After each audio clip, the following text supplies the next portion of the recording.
পছন্দ করে। যৌবনের কারণে বস্তুত যৌবনের কারণে আছে, ঘোরাদের কারণে না। এত যৌবন হয়ে গেছে, আধা গুণা শেষ হয়ে গেছে, বাকি অভ্যাস মতো গুণা হয়ে গেছে, অভ্যাস মতো গুণা কিছু রয়ে গেছে।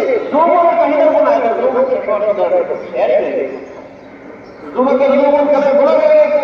আল্লাহ রাসূল বলেন, আল্লাহ তাআলা ওই যুবক, যে যুবক গুনাহ করতেছে, যুবক মানেই গুনাহ হয়ে যায়, অধিকাংশ যুবকের গুনাহ হয়ে যায়, গুনাহ করে আর আল্লাহর কাছে তওবা করে, এই যুবককে আল্লাহ খুবই পছন্দ করে। এবং বুখারী শরীফের হাদিসের মধ্যে আছে, সব ধরনের ব্যক্তিকে আল্লাহ তাআলা কাল কিয়ামতের ময়দানে আরশের ছায়া দান করবেন, স্থান দান করবেন, সম্মানের পোশাক পরাবেন, সম্মানের স্থান দিবেন। সব ধরনের এক ধরনের ব্যক্তি হচ্ছে ওই যুবক, এই যুবককে ভালো ভালো মেয়েরা আহ্বান করে, অফার দেয়, প্রেমের অফার দেয়, ঘুরতে যাওয়ার অফার দেয়, রাত্রি যাপনের অফার দেয়, আর ওই যুবক বলে আমি আল্লাহকে বলি।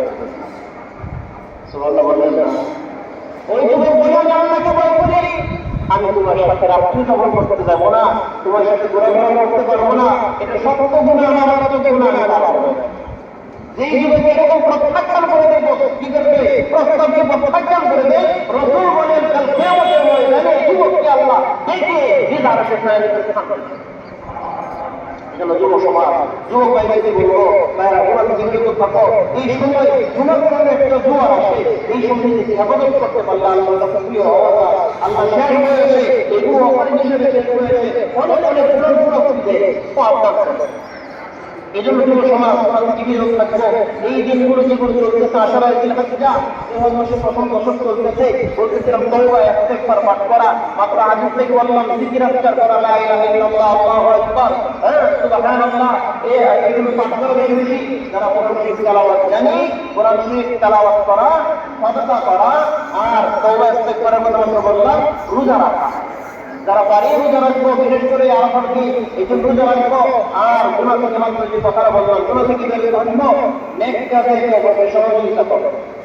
আর যখন 9 তারিখ আসবে তখন 9 তারিখ আসে দিব, 9 তারিখ থেকে তো শুরু হবে, এবং সব কিছু ভুলে যায়, স্মরণ করে সময় এমন করে মোটামুটি একজন ভুলে গেলে আরেকজন $20 করা হয়ে যাবে। আর 10 তারিখে তোমরা কি করবো? কুরবানি আদায় করবো। এই 10 টাকা আল্লাহর কাছে ইবাদত হিসেবে আদায় করতে যাবো ইনশাআল্লাহ। এই আশরায়ে জিলহিজ্জা, জিলহজ মাসের প্রথম 10 তারিখ পর্যন্ত এই 10টা আমল আমি কি করে রিসিভ করে দিলাম আপনার কাছ থেকে। তাহলে এগুলো যদি করি, আশা করা যায় 10টা দিন আমরা কাজে লাগবে। 10 দিন থেকে 4 দিন চলে গেছে, আর 6 দিন বাকি আছে।